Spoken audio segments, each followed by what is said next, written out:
रायपुर दक्षिण में उपचुनाव को लेकर सियासत गरमाई हुई है। इस पर सांसद बृजमोहन अग्रवाल ने कहा कि अब जो भी उम्मीदवार दक्षिण से होगा वो मुझसे ज्यादा वोटों से जीत हासिल करेगा।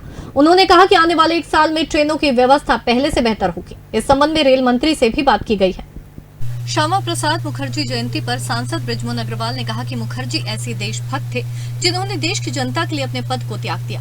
ऐसे महान विभूति को हम प्रणाम करते हैं। उपचुनाव को लेकर उन्होंने कहा कि जितने वोटों से जनता ने मुझे जिताया है उससे ज्यादा वोटों से भाजपा के उम्मीदवार चुनाव जीतेंगे। बृजमोहन ने चुटकीले अंदाज में कहा कि मुझसे पूछकर टिकट नहीं देंगे तो जमानत जब्त हो जाएगी। उन्होंने कहा कि छत्तीसगढ़ में जब से डबल इंजन की सरकार बनी है किसानों को 3100 धान का लाभ मिल रहा है। नेतारी वंदन योजना की राशि मिल रही है। छत्तीसगढ़ सरकार को पिछले 6 महीनों में 20,000 करोड़ से ज्यादा की सहायता राशि मिल चुकी है। क्या डबल इंजन की सरकार बनने के बाद छत्तीसगढ़ में प्रधानमंत्री आवास का निर्माण शुरू हो गया। किसानों के खाते में 21 कुंटल 3100 रुपए खरीदना शुरू हो गया। मातृ वंदन योजना का पैसा किसानों के खाते में शुरू हो गया।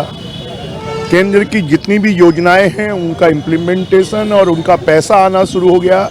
छत्तीसगढ़ की सरकार को पिछले 6 महीने में ही 20,000 करोड़ रुपए से ज्यादा विभिन्न सहायता के रूप में मिल चुका है।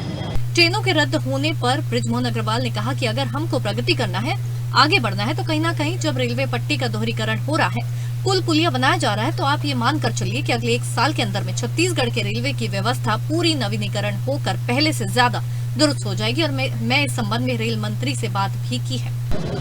अगर हमको रिनोवेशन करना है, प्रगति करना है, आगे बढ़ना है तो कहीं न कहीं जब रेलवे पट्टी का दोहरीकरण हो रहा है, रेलवे पट्टी का तिहरीकरण हो रहा है, पुल पुलिये बनाए जा रहे हैं, तो आप ये मानकर चले अगले 1 साल के अंदर में छत्तीसगढ़ की जो रेलवे की व्यवस्था है वो पूरा नवीनीकरण होकर पहले से ज़्यादा दुरुस्त हो जाएगी।